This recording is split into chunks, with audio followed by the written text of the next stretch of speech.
Welcome to Skill Building 202. In today's course, you'll learn how to support the acquisition of participant skills. Let's get started. A lot of our participants will be coming to us with new challenges due to the COVID pandemic. It is our role to help them grow, develop, and learn new skills to help ease them back into a routine of camp. One way to support learning a new skill is through the TSLD process. So what does that actually mean? Tell them the skill, show them how to do it, let them try, and then talk about it afterwards. Before we work through this process, however, there are a few skills that we need as staff.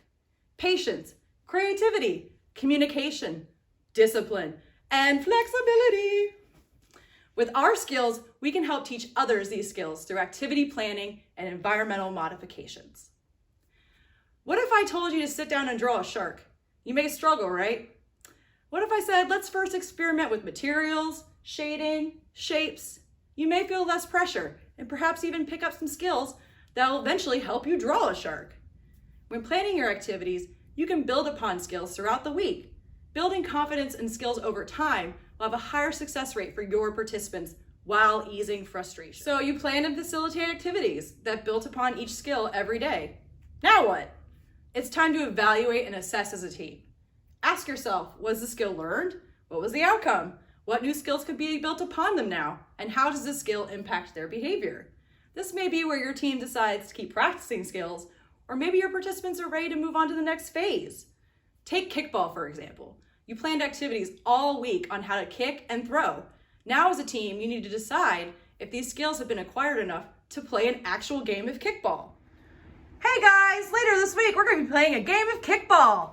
In order to play kickball though, we need to learn how to throw and kick. So today we're going to do some throwing games. So Kat, I want you to throw that ball into that blue square.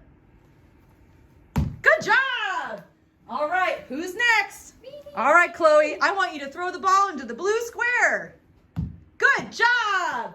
All right, who's next? Caitlin! All right, Caitlin, throw it into the blue square. All right! Looks like you guys are ready for kicking tomorrow. With all that said, I would like to share with you a model that can assist you in planning and facilitating activities that support skill acquisition. This model is called flow. The concept of flow is that your participant learns best when in a state of flow. This means that they are challenged enough, but also not too challenged that they become frustrated. If you look at this model, you will see that if a skill is high, but the difficulty is low, a participant may become bored during your activity.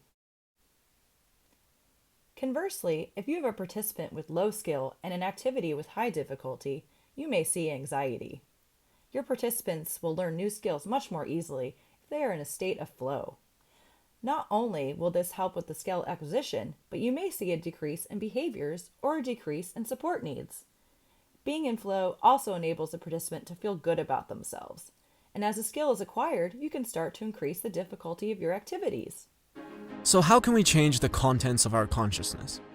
One of the best ways to do this is to put ourselves in a state of optimal experience called flow. Csikszentmihalyi describes flow as the state in which people are so involved in an activity that nothing else seems to matter. He goes on to say that concentration is so intense that there is no attention left over to think about anything irrelevant or to worry about problems. Self-consciousness disappears and the sense of time becomes distorted.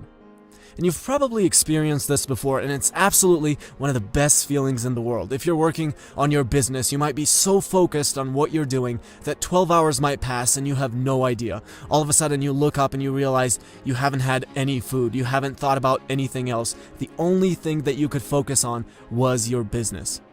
And the same thing applies to so many other activities, whether you're a rock climber focused on climbing your new record or a master pianist composing your new masterpiece. It's an amazing feeling. You're so immersed into what you love doing, into what you're really good at, that your brain simply can't focus on other things. You're not worrying about stupid things. You're not regretting what you did yesterday or stressing about what you'll do tomorrow. It's absolutely one of the best feelings in the world. So if we look at the flow diagram, here's how you put yourself in the state of flow. You don't want what you're doing to be too challenging, otherwise you'll have anxiety. You don't want what you're doing to be too easy for your skills either, otherwise you'll be bored. but it's when you balance these two that you end up in the flow channel. You're striving towards the upper right corner constantly. You increase your challenge, you get better. You get better, you increase your challenge. And the more you move toward that direction, the more intense the state of flow gets.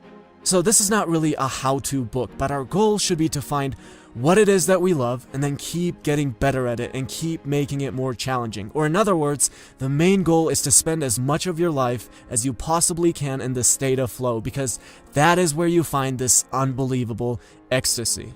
And Csikszentmihalyi gives an example of the Indians in the Shuswap region of Canada who would settle down in a place filled with resources, and life was good and they had everything they needed. They had all the food and fish where they were, but the elders would make sure that the entire village would just pack up and move to a new location every 25 or 30 years. This way they knew they would have new places to explore and hunt and fish and new challenges to overcome. And it's a great story to keep in mind when you think about how most people just want to settle down in front of their TV for the rest of their lives. And in a lot of my videos, I criticize being in front of the TV all night or spending your entire day on your Facebook feed. And I often get people who tell me, well, what if that makes the person happy? And the answer is, sitting on Facebook all day will not make anyone genuinely happy. If you pick a person who spends his entire day in front of the TV, he's probably not going to be the most exciting, happy, ecstatic person. So let's take a look at the graph again. Looking at your Facebook all day or watching TV puts you in the lower left corner of the graph, which is known as the area of apathy. There's no challenge involved, there's no skill involved, you're apathetic. And when you're not completely apathetic, you're probably sitting there bored or worrying about everything there is to worry about. So move away from that. Move away from the boredom, apathy, and worry, and move towards ecstasy, which is what you'll experience when you hit the state of optimal experience called flow. Good work, everyone! You passed! Better hurry your next course, Building Connections 203!